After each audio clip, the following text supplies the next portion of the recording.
Hello po mga kabayan, mga kalingap, magandang buhay po, Analisa Reality Vlog. Reaction po tayo ngayon. Ito na, dito muna ho tayo kay Kalingap Rob. I think mga 4 na araw na ho, yata yung nakalipas, no? Yung blinag niya si Carla at saka si Jomar. Pero dito po ako magpo-focus sa time na umiyak po si Carla at ano ba ang kanyang iniyakan. Yun po yung ating panonoorin. At meron po akong kinuhang short clip. Salamat po Kalingap Rob, pang resibo lang po. Kasi magbibigay po ako ng aking opinion at reaction patungkol dun sa kanyang mga sinabi kung bakit nga siya naiyak. Pero bago ang lahat, welcome po sa aking munting kubo, mga new subscribers. Salamat po sa pagsuporta. Silent viewers, nasa comment section, nagta-thumbs up, nagsishare, mga hindi po nag-skip ng ads. Salamat po sa inyo and tuloy-tuloy po natin suportahan. Kuya Bal Santos Matubang, Ate Edna Vlogs, Kalingap Project, Tapia Matubang, lahat po ng mga reactors na nagre-reaction po dito sa Kalingap. Shoutout po sa inyo at support na rin po natin yung mga hindi pa ninyo na-subscribe. Siguro po kilala nyo naman na sila at hindi ko na po isa-isahin. So ito po short clip, panoorin muna natin at dito po ako magbibigay ng aking opinion. What motivates you to keep going during difficult times? Ako kuya, yung family ko talaga, yung mga kapatid ko. Tapos iniisip ko na paano kung ano na lang, susuko na lang ako basta-basta. Sabi ko, sobrang unfair naman siguro kung sarili ko lang yung iisipin ko parati. Then syempre, parang lalaki din po yung mga kapatid ko na wait lang, naiyak na talaga. Na ayoko ma-experience yung mga bagay na pinagdaanan ko dati. Yan talaga yun. Mga kapatid mo kala sa totoo. Kahit na ano ko yung minsan, sabi ko is parang gusto ko na magsabi. Gusto mo na sumuko, gano'n? Gusto ko na magsabi sa'yo, parang ayoko na po ng gantong buhay. Sabi ko kasi yung privacy ko, yung tawag niya, wala na akong peace of mind. Sabi ko pong ganyan. Pero sabi ko, paano na lang? Sabi ko, paano na lang din po yung mga taong ako yung inaasahan. Sorry po. Okay lang, Carla. Naintindihan ka namin. Kaya minsan si Carla, mapapansin mo, yung mga share post niya, kahit alam natin, blessed siya sa material things. Pero ang iniisip niya kasi yung peace of mind na. Kasi mahirap kasi lahat ng kunting galaw niya, issue. Kunting issue. Lahat ng galaw niya, issue. Mahirap talaga yun, di ba?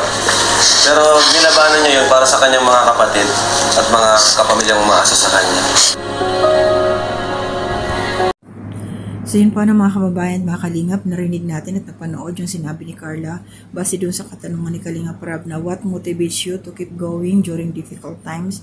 So ang sagot ni Carla is yung tungkol sa family niya, sa pamilya niya, na kahit gusto niya ng sumuko, sabi kong selfless, no? Kahit gusto niya ng umayaw, umatras dahil nga yung privacy daw niya nasosobrahan na, no? Hindi niya kayang i-give up kung anong meron siya ngayon para sa pamilya niya. Kumbaga, kahit nasasaktan na siya, tuloy pa rin ang kanyang laban. Kasi ayaw nga niya na mapagdaanan ng kanyang mga kapatid yung hirap na napagdaanan niya. Kasi panganay ho ito si Carla. So naisip ko siguro, syempre nakilala siya nila Kalingap Rob nung nagtitinda siya ng mga kakanina, no? Naglalako, nagluluto, tapos ibebenta niya. So yun ang ayaw niyang mangyari na pati sa kanyang mga kapatid, maranasan din.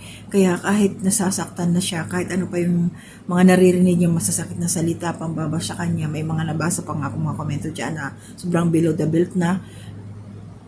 Iwan ko lang kung babasa yun ni Carla kasi bago pa lang siya Sana hindi, no? Sana magawa ng paraan yun nila Kalingap Rob. Matrace kung sino yung nagkomento na yun, bad siya, no? So, ito ngayon si Carla lumalaban, no, para sa kanyang pamilya. Sa vlog ni Kalingap Rob ito, no, 4 days ago, malapit ng mga anak yung kanyang nanay. So, tawag dyan. So, yun yung mo ngayon, iniisip. Okay. Tapos siguro po, yung na din, mga anak, malapit na din mga anak si mama. Nag-iipon din ako para doon. Kaya palang sipag ni Carla ngayon, nagla-live selling siya, nag-upload din siya sa YouTube niya, Grabe. Bibira din nga po yan, nahihirapan po ako mag-isip ng content. Hirap talaga, Pero Isa pa ni bagong burden para kay Carla. Nag-aaral pa naman din yan. Tapos yung mga kapatid niya maliliit pa. Siyempre siya yung ate, no? kailangan magsipag, kailangan magsikap. Napakaswerte ng mga magulang ni Carla dahil meron silang katulad nito, no? Katulad ni Carla na anak na blessed. Sabihin natin blessed. Maraming sumusuporta, no? Tapos, yung kanyang YouTube channel kahit papano, and then, ang daming pagsubok sa buhay pero lumalaban yung batang to. Ano siya, masasabi kong yung tatag niya na pinatibay nung kanyang naging pundasyon simula nung kahirapan nila. So, ganoon naman talaga mga kababayan, pagdating sa pamilya, kahit anong hirap, titiisin mo para sa pamilya. Kaya lang, minsan, hindi natin masabi may mga pamilya na kahit nagpapakahirap ka, ini-ignore ang iyong paghihirap. No? Kumbaga, baliwala lang. Bahala ka dyan, maghirap. Bahala ka dyan. No? Mga ganon. Meron talaga yung sinasayang yung pagod mo. Hindi nila ina-appreciate kasi hindi naman sila nagpapakapagod diba? Blessed ang pamilya ni Carla, mga magulang niya, dahil mabait na bata itong si Carla. No? Salamat sa Kalingap talaga dahil ito, kahit paano hindi na siya naglalako. No? Hindi na siya nabibilan to sa arawan, hindi na siya nagluluto. May mga blessing na may ibang paraan na mga income na pumapasok sa kanya. So, salamat dito sa Kalingap, syempre. Carla, magpakatatag ka lang. Ignore the negativity, yung mga nang babas sa'yo. Marami ka pang pagdadaanan. Basta, ka lang, totoo sa iyong sarili. No? So, yun mga kababayan at mga Kalingap. Nakita natin dito ngayon yung kung gaano katibay ang puso ni Carla. No, para sa kanyang pamilya, para sa kanyang mga kapatid na umaasa sa kanya. Pati yung mga magulang niya, syempre umaasa din niya sa kanya. Wala namang trabaho yung mama niya, tapos yung papa niya, yun nga, nangingista, diba? Sana lagi may huli. O, tapos ilan pa yung mga kapatid niya, maglilima na sila kasi, si Carla, tapos may dalawang lalaki, tapos si Amber, tapos may bunso ngayon, paparating. Sana maging okay, no? Kasi yung paghahandaan niya ng mga ang nanay niya, sana maging normal lahat, walang maging problema. Maging okay yung panganak ng mama niya, no? Para hindi naman masyadong ma-stress to si Carla. So, yun po, maraming salamat. So, hanggang dito na muna ako. So, nakita ho natin ngayon kung ano ang iniyakan ni Carla, no? Na sobrang nagpatatag sa kanya. Kailangan niyang mag-stand talaga dahil wala namang siya, maraming umaasa sa kanya no? Ate siya maraming umaasa. Hindi lahat ng ate masasandalan ng pamilya. Ang ibang ate pasaway, katulad ko.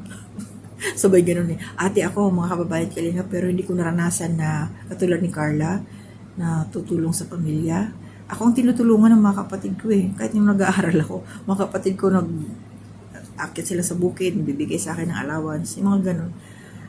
Kaya napakaswerte yung mga ganyang pamilya na may responsible na anak, na ate. No? So, ingat po tayo. Good morning po sa inyong lahat. Hindi muna ako mag-shoutout. Basta lagi lang tayo mag-pray. Kahit saan tayo magpunta. Protection po. Pangunahan tayo palagi ni Lord sa ating mga lakad para ma-protection tayo sa mga sasamang elemento dyan sa labas. So, hanggang dito na muna. To God be the glory and all.